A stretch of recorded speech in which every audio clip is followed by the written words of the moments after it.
Election date அறிவிச்சிட்டாங்களா, யார் யார் எந்த தொகுதி அறிவிச்சிட்டாங்களா, வேட்பாளர் அறிவிச்சிட்டாங்களா, நிறைய டைம் இருக்குது.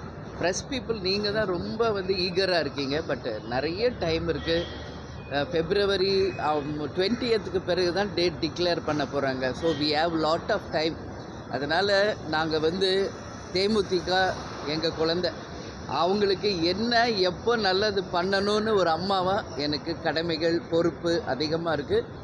அதனால் உரிய நேரத்தில் எல்லாருமே போற்றக்கூடிய ஒரு நல்ல கூட்டணியை நிச்சயமாக அமைப்போம் என்பதை மட்டும் இந்த நேரத்தில். திமுகவுடன் கூட்டணி பேச்சுவார்த்தை தொடங்கி இருப்பதா சொல்லப்படுது மேம். தேமுதிக எல்லா பக்கமும் சொல்லிட்டு தாங்க இருக்காங்க. நான் என்ன சொல்கிறேன், மீடியா டெய்லி ஒரு நியூஸ் போட்டுக்கிட்டு இருக்கீங்க, டெய்லி ஒன்று சொல்கிறீங்க. அதுக்கு எல்லாமே நான் பதில் சொல்ல முடியாது. நான் தெளிவாக பல முறை சொல்லியிருக்கேன். உரிய நேரத்தில் நல்ல ஒரு முடிவெடுத்து நிச்சயமாக அறிவிப்போம். அதுதான் உண்மை. கட்சியின் பொருளாளர் எல்கேஎஸ்பி சார் அவர்கள் திமுக முக்கிய பிரமுகர் ஒருத்தர் சந்தித்து பேசினதாக ஒரு தகவல் வெளியாயிருக்கு. ஏசி எங்களுக்கு நான் எப்படி பதில் சொல்கிறது சொல்லுங்கள். அப்படியெல்லாம் எதுவும் இல்லைங்க.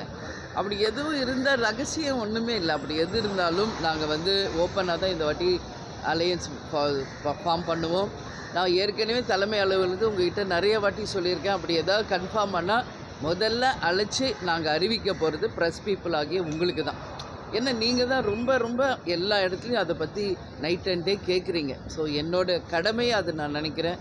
ஒன்ஸ் கன்ஃபார்ம் ஆகிட்டா உறுதியாக உங்களை அழைச்சி தலைமை கூட்டணியில் தேமுதிக இடம்பெறலை அப்படின்னு நம்ம எடுத்துக்கலாமா மேம்? ஏன்னா பொதுக்கூட்டத்தில் கூட்டணி கட்சிகள்லாம் நேற்று கலந்துக்கிட்டாங்களா? அதுவும் ஃபைனலைஸ் ஆகலை. அது ஃபைனலைஸ் ஆகலை இன்னும்.